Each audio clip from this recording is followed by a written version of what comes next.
And I told him, you promise me that you will not speak about Yeshua, you will not read from the New Testament. What is this? He said, I didn't read from the New Testament. You heard me say name Yeshua? No. So how you get it? It's written in the Bible. This is the prophet. And I thought, wow, this is too much for me. In my Bible, show me. And then what's happened?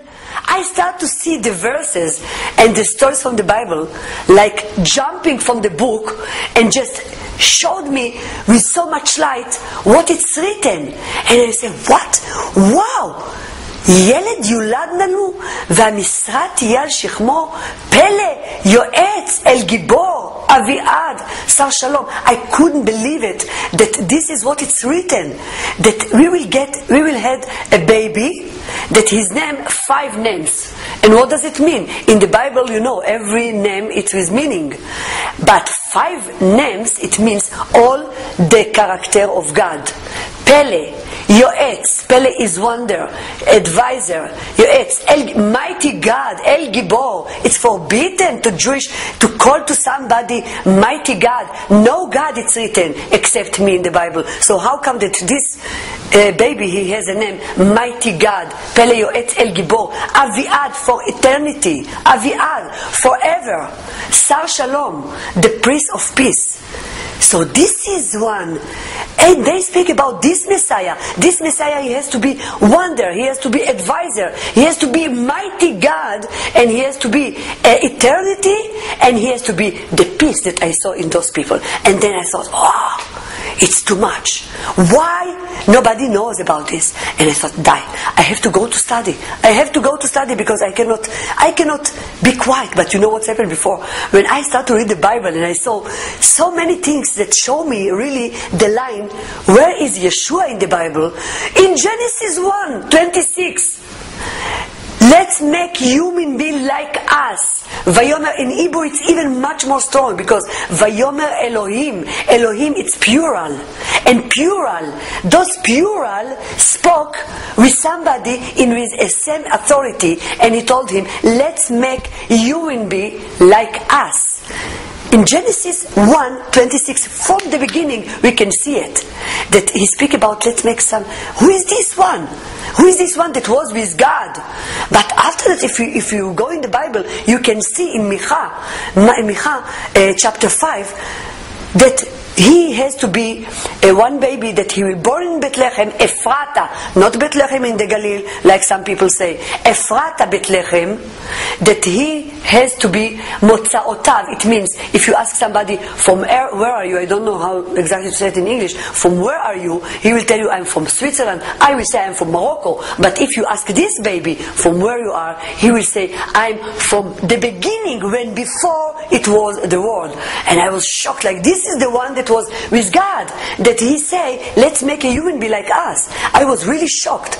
And after that, if even just in Hebrew, maybe you can see it in Psalms 72 verse 14, that is written, before the Son he was Inon, his name, and all the religious knows that Inon, this is one of the name of the Messiah. This Inon, this Messiah, he was with God before he created the Son. I give some example. We have 383 or more prophet about the Messiah. Who is the Messiah? So just we have to read the Bible. Don't go to the New Testament if you're afraid. Don't go to the New Testament. Read the Bible.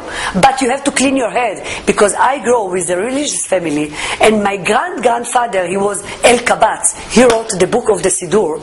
And you see, I know that God, it's always forbidden, forbidden, forbidden. And I found Yeshua. You know what is Yeshua? Yeshua is the mirror who is God. If you want to know God, I didn't know who is God. When I knew Yeshua, I knew who is God. And then I just understand that I can see God. It's not the same God that it was in my mind. He changed my life.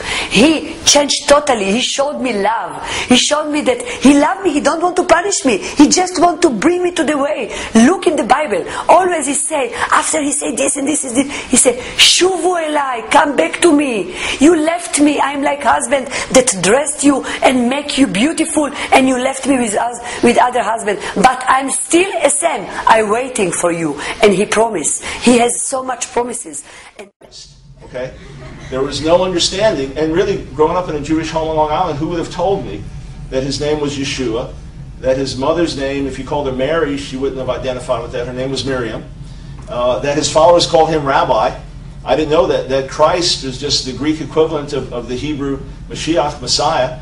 That he was recognized as Jews, by Jews, his first followers all being Jews, as Messiah. I didn't know any of this. Okay, maybe it's first-hand knowledge to everybody here. I didn't know any of it. So the first thing I just want to point out is very simple, but he's one of us. Okay, he is the most influential Jew who ever lived on the face of the earth.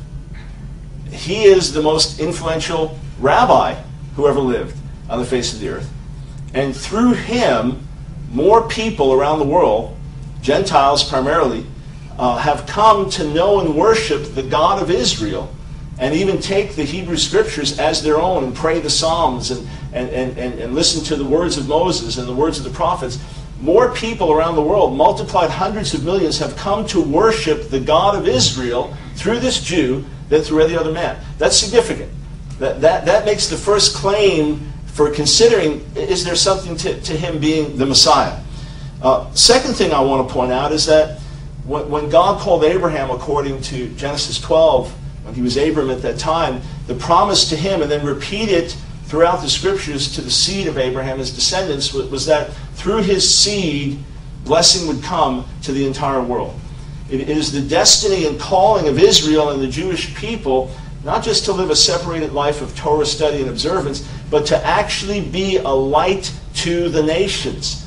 The fact that Jesus is accepted by the nations does not point against him being Messiah, but points towards him being Messiah. And furthermore, it fulfills the destiny and purpose of the Jewish people. That through him, universal blessing comes to the inhabitants of the world. That's part of Israel's destiny. If you separate him from Israel, then you have the question, have the Jewish people fulfilled their destiny and purpose on the earth? If you recognize that he as Messiah is one of us and brings to fulfillment God's purposes for Israel, it makes a lot more sense. As we look at Scripture, we also see that he taught, in Matthew 5:17-20, that he didn't come to abolish the Torah or the prophets, but he came to fulfill. Hear me now. He fulfills what is written in Torah and prophets. First, he himself was the last great national prophet of our people. He himself predicted the destruction of the temple. There's not another major rabbinic leader that's recorded as doing that. He recorded, it is recorded, he prophesied the destruction of the temple, which happened one generation after him, 40 years after his death and resurrection. The temple was destroyed, has remained destroyed since then, and he pointed to a way of fulfillment without a temple, without a sacrificial system. He fulfills all that Torah says about sacrifice, priesthood, blood. In other words, everything having to do with our approach to God. How do I get right with God? How do I deal with sin? How do I receive purification? He fulfills all of those images. They all point to him in fulfillment. Not only so, if you'll study the Hebrew Bible, you'll find something that rabbinic literature, for all of its beauty and wisdom, somehow missed. And that is that the Messiah was to be a priestly king. He was not only to be royal, but he was also to be priestly. Zechariah 6 even speaks of him by the title of the branch, a messianic title, and says that he will sit as a priest on his throne. Priests don't sit on thrones, kings do. Why does he sit as a crowned priest on his throne? Because the Messiah was not only a king, but also a priest. As a priest, he dealt with issues of atonement. As a priest, he dealt with issues of how can people who are alienated from God be brought to God. As a priest, one of the roles was to intercede for the people. In other words, to take on himself the weight, the guilt, the sin of the nation, and to intercede to God on their behalf. That's exactly what Yeshua did. He interceded by us. The whole teaching that we have about his death on the cross is not something foreign to Judaism. It's the ultimate act of intercession. It's what the rabbis referred to as the death of the righteous makes atonement. He's the one that brings that to fulfillment. So he fulfills what's written in Torah and prophets, even the holy days and feasts.